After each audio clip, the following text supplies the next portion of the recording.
Hi y'all, this is So Blessed. Welcome to the Blessed Place. How y'all doing?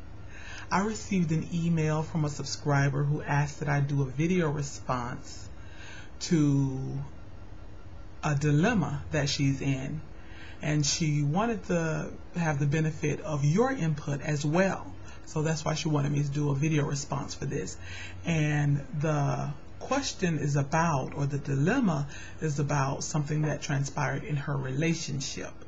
And y'all know that's one of my favorite topics, right? Relationships.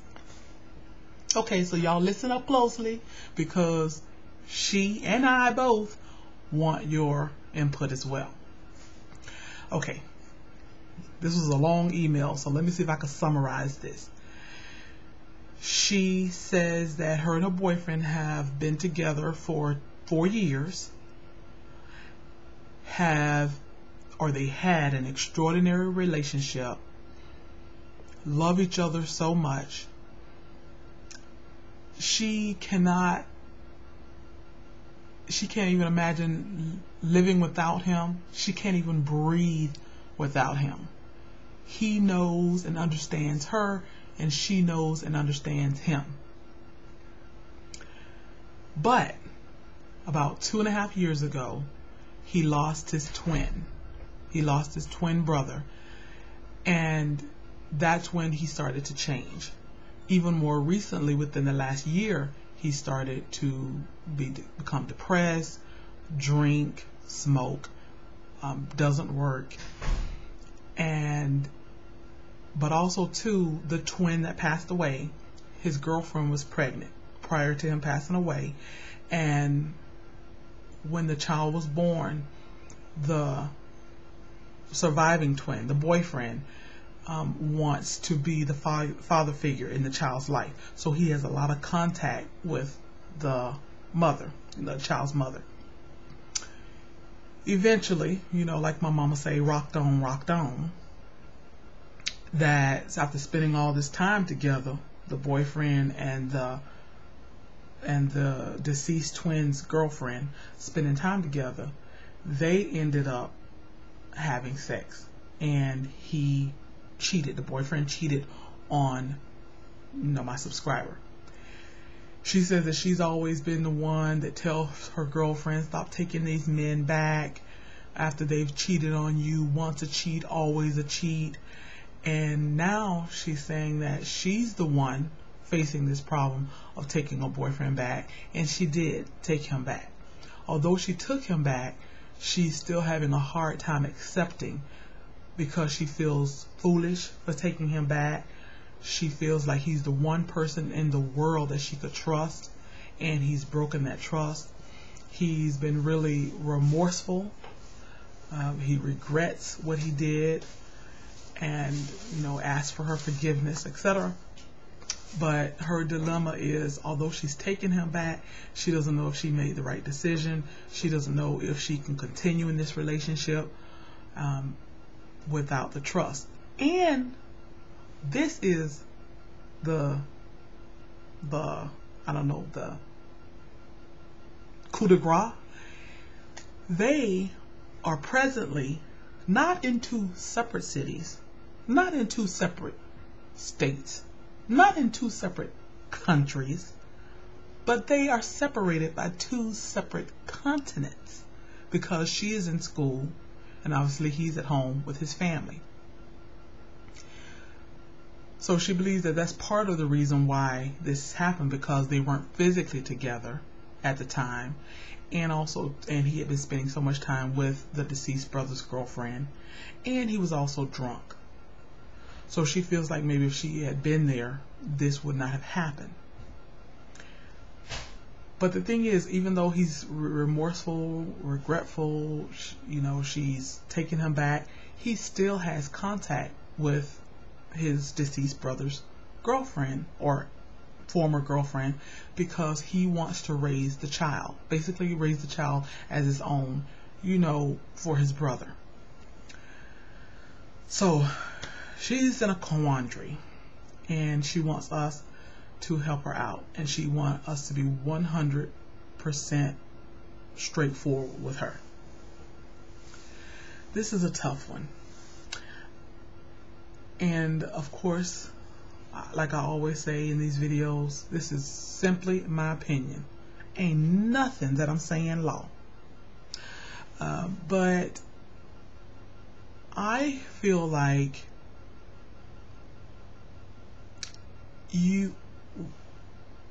first of all, I feel like if someone cheats on you and they are really, really remorseful, there is forgiveness after that. And you can go on and have a beautiful, wonderful relationship if the trust is restored.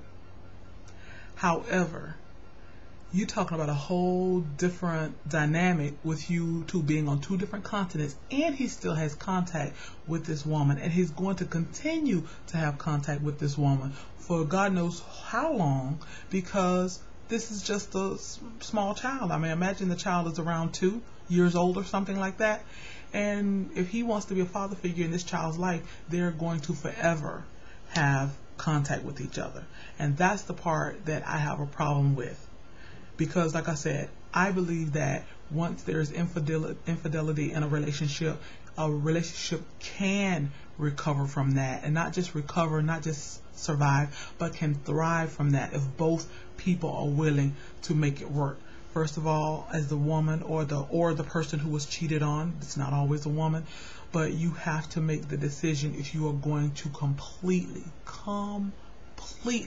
forgive and not throw the situation back up into their face all the time, not use it against the cheating party, etc. And then the cheater, they have to be an open book. They have to be transparent.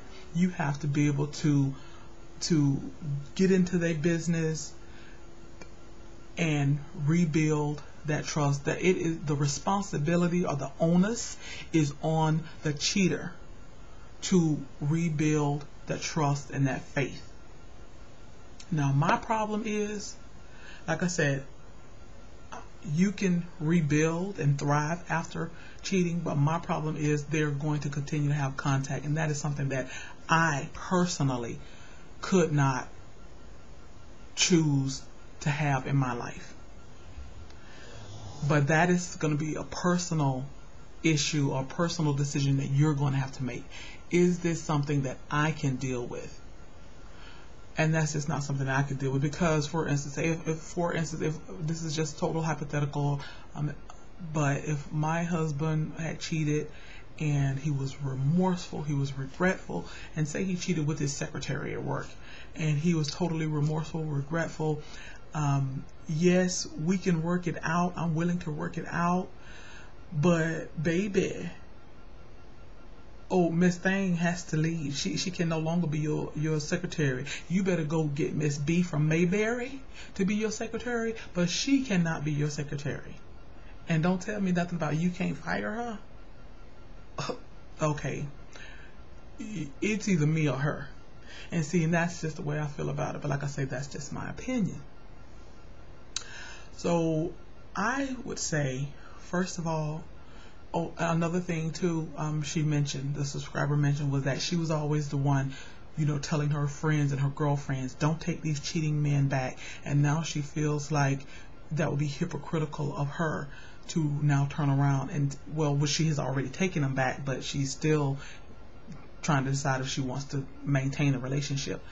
And I would say that I can understand that, because I am one who lean towards telling women, once a cheater, always a cheater. I don't think that once a cheater. You can come on, baby, but I'm making a video. You want me to stop it? But I don't believe that once a cheater, always a cheater. I think that someone can make a terrible mistake and regret it. However, they're going to have to work hard to build up that trust. But I think that regardless of what you always, baby, don't have the volume up, please. But I think that once, what you blowing for? I think. Kid. Well, why would you cut on the TV without the volume, just to look at the pictures? Sports. You can do that. speaking of relationships. Anyways, so I can gather my thought again. Once a cheater, always a cheater. Oh, do you think that? Once a cheater, always a cheater? No. Yeah, I don't think that either. I think that you can make a mistake and recover from it.